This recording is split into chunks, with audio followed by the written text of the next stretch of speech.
In Mabel's book, The Easiest Way, there's a quote that was just handed to me here by Susan at the top. It's from Dan Millman. Love is the sword of the soldier. Wherever it cuts, it gives life, not death. Thank you. What kind of questions do you have? Comments, thoughts, feedback?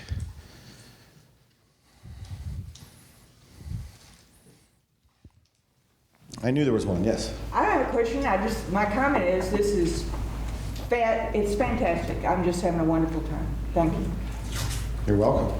Thank you. Ditto. Oh, we're getting applause.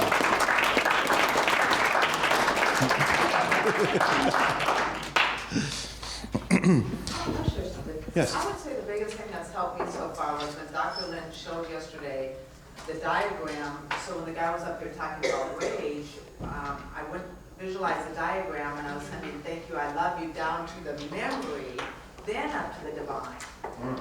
Where before I think I was sending it right to the divine, but this feels cleaner or more healing for me to send the I thank you, I love you down to the memory, up to the divine, and then I felt the clearing, the cleansing. See, what happens, you cannot go to the divine directly. You cannot what? You can't go to the divine directly. It's not possible. You have to, it's a whole,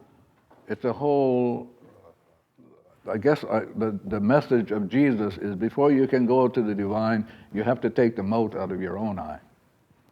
Anybody heard of that? Yeah. You have to take the mote out of your own eye, so you can't see God. So the question is, where is the mote? In your subconscious. It's a memory. You have to go through there. So the subconscious is really the bridge home, and which means that when you do this cleaning, you're using the total resources of your being: divine creator, the spirit, which is the superconscious, the conscious mind, which is the intellect, and the subconscious, which is the physical part of mind.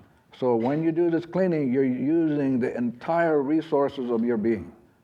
Who am I? I'm divine creator, the superconscious, the conscious, and the subconscious. And so every problem that you have is located in the subconscious.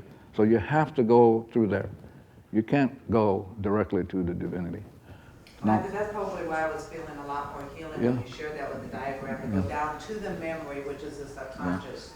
See, what happens, though, is the reason you're able to do that is somebody did their cleaning. All of a sudden you go, oh, I can do that. So you want to thank whoever in the room that did their cleaning. So now what happens is there's no future for memory, you know? Yeah. Okay. So I'm going to do why you got this. I'm hoping that you're going to take this home with you, and if you lost it, but the story is you can't talk somebody out of something. You can't talk to them out of it. You have to erase it in you, because once you erase it in you, you erase it in them. No talking is going to, like David said, no talking is going to change anybody's mind. You think you did, you manipulate it, but you ain't going to change it. They're going to come back and hit you. This is why when you go into it with a therapist who thinks that you're the problem, the therapy is long. I mean, it just goes on. And I don't want to seem catty, but I am going to be catty. Like lawyers, I'm being catty. Like lawyers and psychologists, they'll make money off of you because you're not willing to be 100% responsible. They can't help you. When you go to see them, you're actually helping yourself help them. I think it's wonderful, don't you? So you got to get that. Now, if you get an inspiration to go to a massage therapist, you're getting that inspiration because there's something that you have to clear with that massage therapist. But that massage therapist ain't going to do anything for you. Only God can do that. Somebody said to me this morning, but I go to see massage therapists. I said, lucky you. But if you're going to see the massage therapist so that they can help you, you're doing it backwards. So you got it. So if you're a massage therapist, great. Then you can clean up the stuff before they show up. I have a massage therapist friend in Hawaii. She, for about a year or so, she didn't quite know what to do with herself. So she'd do her cleaning, the person would show up, and they kind of have coffee. I mean, that's the way it would unfold. They're having their coffee, and she's going, I should do something because I'm going to charge her, yeah? So, and essentially, at some point, she got comfortable with that. And so she, in her mind, she said, well, I got to do something. So she went to her regular routine, but it was already done. But she had to go, I don't know what massage therapists do. I'm not trained to that. But can you imagine, you have already done it with God. So it's so much easier to work with, if you, whoever you are and whatever you're up to, it's so much easier to work from zero. So blessed, the message is, blessed are the pure in heart, for they shall see God. So if you're a massage therapist coming from zero, from a pure heart, the person who's coming to see you will just fall in love with you. And they'll send more people. I had a psychologist friend of mine who was concerned if she did the cleaning, nobody would show up. Well, she did the cleaning, and she had more people than she could handle, and she decided because she could handle them quicker and faster, she now only has a practice of 3 days instead of 5. And she spends a lot of time overseas. I don't know what she does overseas. Okay, so here's zero. This is, when we're at the pure heart, we're all family. This is family. The carpet, the table, the chairs, the air that you breathe, because you are willing to let go of whatever it is that creates problem. Okay, here you are. So now, for whatever reason, and I don't know why, these parts I don't know, divinity decided to create my friend here. Okay, why? I have no idea. Okay, so she decided to create. So out of nothing, I am the I. I come forth from the void into light. So now she's created as a light being. So here's the divinity. I'm going to put DC, or the infinite. Now, the infinite decides, in creating her, going to create her spirit. Going to give that to her. And this is called the superconscious. Then decide, for whatever reason, I don't know, decides to give her a part of her in which she will have choice. This is called the intellect. This is the conscious mind. And this conscious mind, the only purpose of this conscious mind is choice. Divinity said, you can go my way, or you can go to hell. I'm sorry about that, but I want to be clear, so when I leave, I know I was clear, yeah? So here's where the choice is. And if you want to be more poetic, this is a choice that Shakespeare says through Polonius, who is, I forget, in Hamlet, where Polonius says, to be or not to be free. To be or not to be free. So this part of her has the intellect in which she can choose to be free. Like you, like me. Okay? And then there's a part here called the subconscious. And that subconscious holds all of the doo-doo since the creation of time. Mountain. This is why you hear Jesus, people like Jesus, Muhammad, and all, they say, you can move mountains because your mountains is just plain old memories. You can move mountains if you're willing. But here is where the problem is.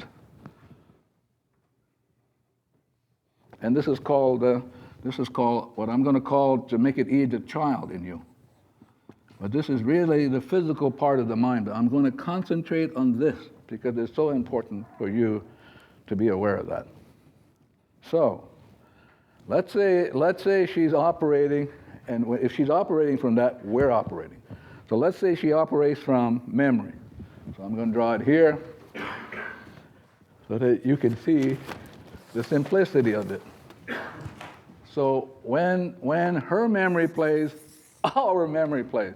So we hear with that memory. We don't hear from zero. It's the memory who's talking. So when my friend over there gets angry, it's not him that God created. Zero. It's the memory playing. And the subconscious simply mimics that. So it's not him. He's perfect. You're all perfect. What is not perfect is the data and the information. That's what you got to work on. So, not only do you hear it, so in your cells, but you're not your cells, but your cells are effect. Your body is just an effect of these things going on. It's not real. It's hard to, this is a hard concept. But somebody will say, well, I can touch it. You can only touch it because you have a memory of touching it.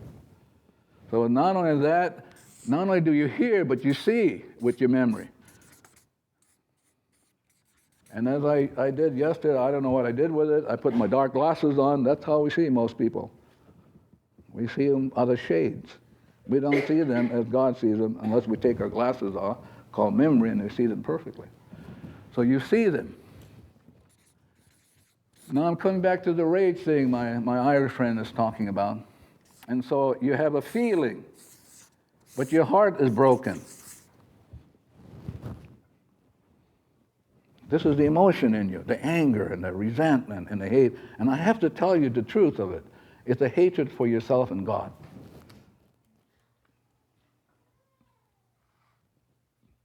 Because you are against yourself. You were created perfect, but you have, in fact, put up a barrier against yourself and God. By taking it down, wow. I mean, it's just beautiful to take it down. And then, of course, the thing that really gets us into trouble, as Mabel says, we speak from memory. And what do the Indians say about speaking? We speak with a forked tongue. And they will know it. I may be talking to her, if I speak out of forked tongue, she may not be consciously aware of it, but she will know it at the more deeper level, that I'm telling her bullshit. They'll know it. You can't not know it. The whole universe knows it when you speak this stuff. And the whole universe weeps.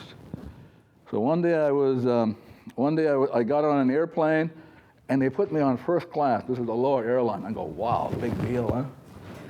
I've never been on first class, a lower airline, big deal. And I'm sitting down. Just as I'm sitting down, I hear this sigh. The sigh goes like this. Have you ever heard that sigh before? What does that sigh say to us? When you sigh, what does the sigh say?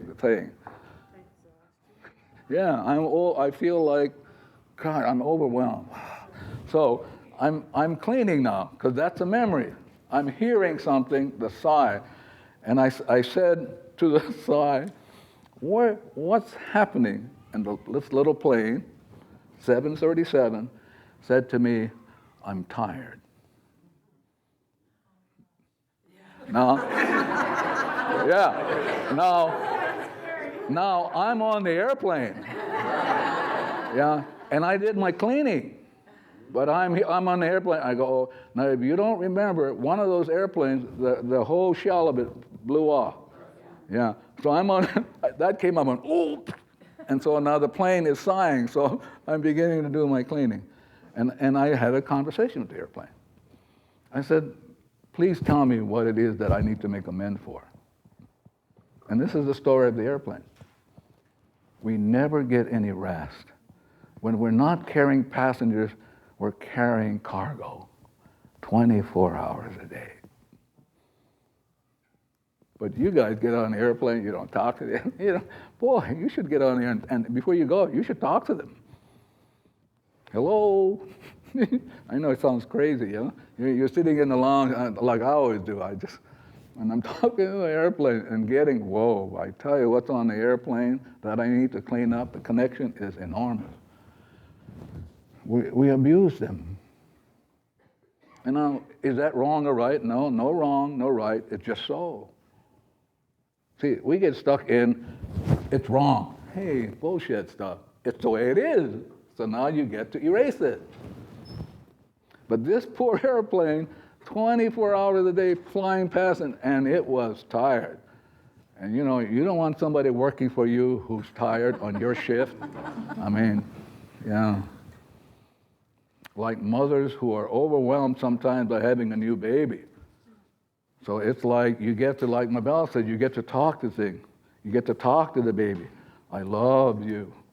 You get to talk to the baby's clothing. You talk to everything about this. Boy, you talk to the clothing on your back. because I remember having a client come in. She was going to go for an interview for a job that would pay something like $1.5 million. I never saw that kind of money before. So I'm sitting there doing my cleaning, and I hear the clothes say to me, this is her clothes saying, we're not the right clothes for this interview. And I'm going, I mean, really, I mean, it's crazy. I mean, you go, uh-oh. So you begin to take the responsibility, and you begin the cleaning. And as I cleansed, her clothes changed in front of me. I mean, it took on a new fashion. Now, I don't want to tell you what the clothes was telling me unless you come and see me in a break, but you don't want to hear what the clothes said. I mean, yeah. So, you know, you're always taking responsibility. You're always taking responsibility. There's no way you can get out of it, because every time there's a problem, you're always there. So then even the worst part here is called thinking. Now here's what thinking looks like. So here's the soul. This is the bottom here. This is the soul right here. The soul is the intellect in the child. This is the soul of the mind. And so what happens is thinking is you're always engaged. The intellect is always engaged in the data, as opposed to letting go, which is very hard to do, by the way. I want to let you know, hard to let go of data. At least I'm not aware of it. That's why I do my cleaning. But boy, if I get stuck in the data, it shows. That's what my children say, Dad, it really shows, you know. I said, okay, sorry. Yeah. So now, in order to get to the data, which is where the problem is, when you do the cleaning, it goes downward, down, because that's where the hurt and pain is. And then it goes down, and so gently the cleaning rocks, just like sand at the bottom of a river, gently rocks when you say, I love you, and whatever's right will come up, not the whole thing. If the whole thing comes up, you get traumatized. It can only handle so much. So now it comes up, and so that information goes on to the spirit part of you, who's never connected. You know that I showed this non-connection? It's always free of the data. So you have two parts of you always free of the data, the spirit part of you and the divine.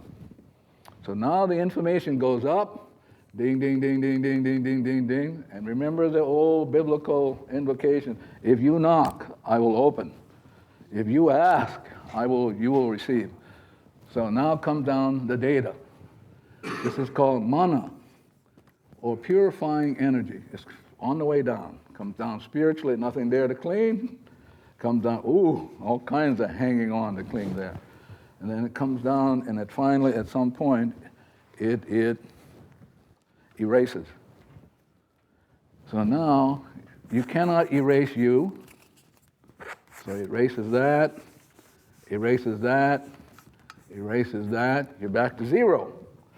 Instantly, as again the biblical saying, supposedly Jesus said, seek ye first the kingdom, and all else will be added automatically. Instantly, you get inspiration. And all you said was, I love you.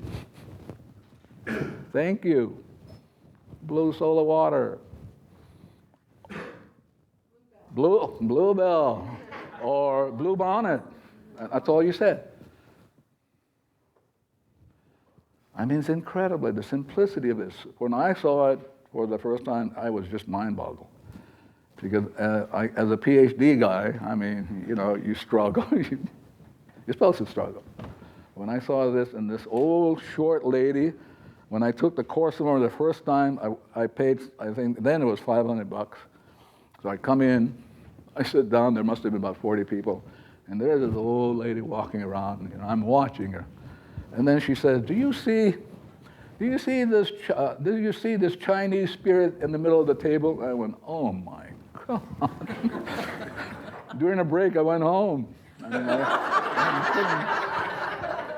what is she talking about? So anyway, so I'm at home. I don't have very much money. I'm at home. I just finished school and all that sort of stuff. I'm at home, and then I just like this pull, go back again. I said, no way, go back. So this struggle And then finally I said, I didn't want to struggle. I went back again. I lasted only up to lunch.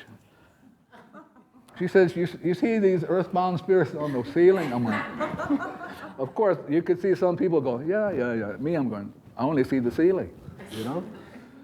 And so I did it 3 times. And finally, the 3rd time, I said, hey, I can't be paying $500 every time. I'm just going to hang around. This was 1982, so I hung around.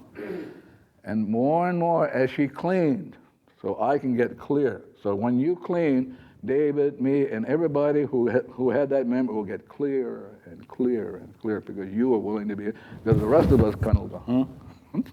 we don't know what's happening. So here's the simplicity of it. So when God created her in its exact likeness. Pure, free, whole, complete. She needs nothing. Now what happens is when the blob comes up, she can hang around with that, which is called illness, ease, disease, or she can say, hey, I don't know what's going on. And we don't, you know. So you have the divinity erase that. Now you get fed your daily bread moment to moment until another opponent comes up. And all you're saying is, I love you, thank you, light switch. Oh, sorry, that's another class.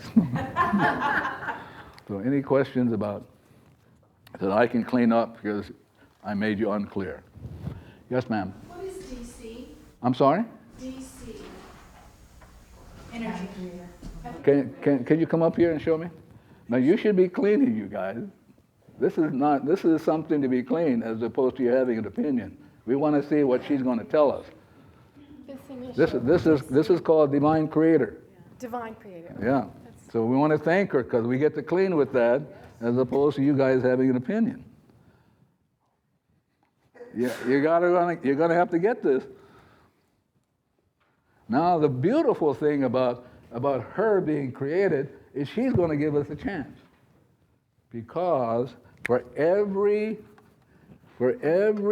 memory that bubbles up, there's 1 million memory that she's even not aware of. And per second, if there's 15, and there are billions, they're mountainous. So I would like to have Joe kind of talk about this that you read in the book, that you cited about things being happening, but you're not aware of it. Can I have a minute? Absolutely. So if I remember, I'm going to give you one of the references that Joe makes.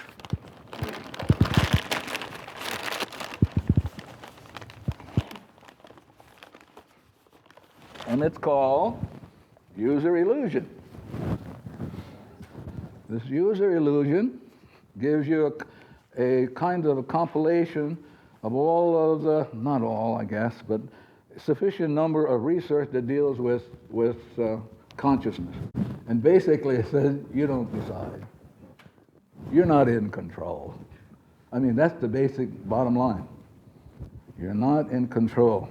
It's this little stuff. See this stuff over here? That's pulling the button. It calls you to choose the clothes you wear, the guys you hang around with, the occupation you're in. Sorry, I'm just telling you what's in the book. So I'm going to leave it here if you're interested in looking at this. So I'm just sharing with you that you're not in control. The Greeks call it what? What would the Greeks call this? Fate. Fate, F-A-T-E. You're stuck with it. The Psalms call it hidden secrets.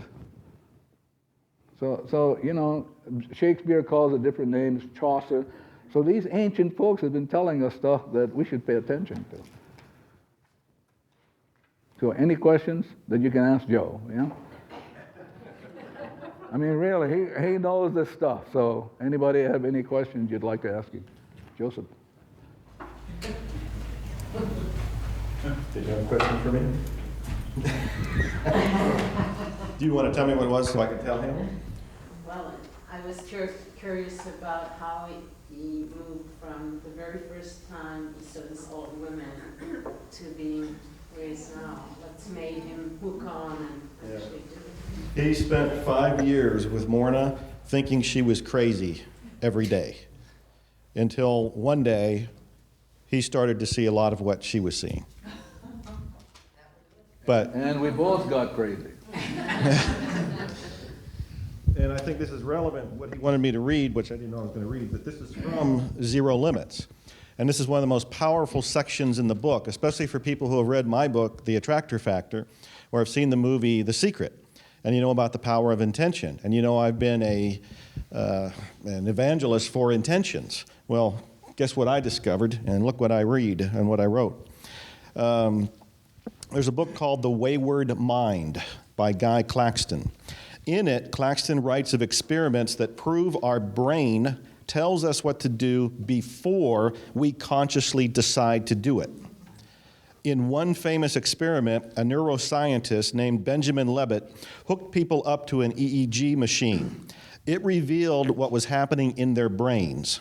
It revealed that a surge of brain activity took place before the person consciously had an intention to do anything, suggesting that the intention came from that person's unconscious and then entered their conscious mind.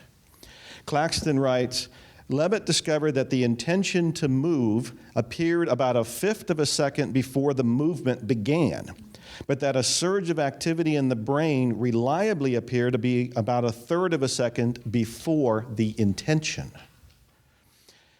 According to William Irvine in his book On Desire, Why We Want What We Want, experiments such as these suggest that our choices are not formed in a conscious, rational manner. Instead, they bubble up from our unconscious mind, and when they finally reach the surface of consciousness, we take ownership of them. Benjamin Libet himself, the man who ran the controversial and revealing experiments, wrote in his book, Mind Time, the unconscious appearance of an intention to act could not be controlled consciously. Only its final consummation in a motor act could be consciously controlled.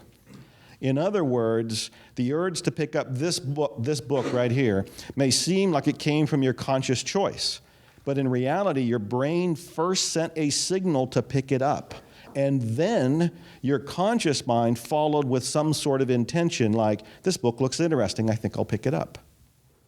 You could have chosen to not pick up this book, which you would have rationalized in some other way, but you could not control the origin of the signal itself that was nudging you to take action. And I go on to say, I know this is hard to believe. According to Claxton, no intention is ever hatched in consciousness. No plan ever laid there. Intentions are premonitions, icons that flash in the corners of consciousness to indicate what may be about to occur. Apparently, a clear intention is nothing more than a clear premonition. I hear wows all over the place. That is one of the most powerful sections in the book, in my opinion, because it was so eye-opening for me.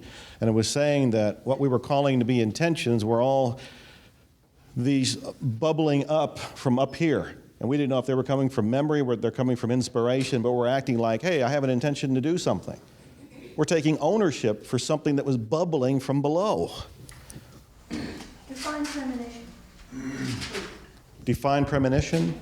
That's seeing what's going to happen. Knowing what's about to, or seeing. Well, I would say use whatever word's right for you. I'm saying seeing, but knowing, you know in some way. You might feel it, you might sense it, you might think it. In NLP terms, it might be in some sensory awareness. You know it in some way. David said this wonderful line yesterday. I keep quoting you. I'm going to make you a guest speaker this later on. He said, I may not get this right either, but it was at dinner, and he said that life is like this giant, long painting that's already painted, and you're in it, and you don't see the painting because you're in it. Correct? That's profound, too. And you can erase the painting. and you can erase the painting. I would like to come back and deal with her word about the word knowing. So just so I'm clear, and you can clean with this as I ask her. So I would like her to tell me what knowing is. Being sure, Only because I want us to work on it to let it go. Because I'm sorry. being sure, being aware. Yeah. But if you're zero, let's say you were created pure and heart, would you know from that? No. Yeah. So that's why I don't understand. I've lost something. Yeah, it's because the memory's blank. The memory is saying for you to ask that question. Mhm. So I don't understand. I'm lost. There's Yeah, something but missing. you can erase that so that you're not lost. You're back to zero. I love you. I love who? Yeah, I love who? the memory that's creating I you don't know being what memory uncertain. it is. You don't know. Only God knows. That's why you're talking to God. I don't know what's going on. I'm unclear. I love you. But the divinity in you knows why you're unclear.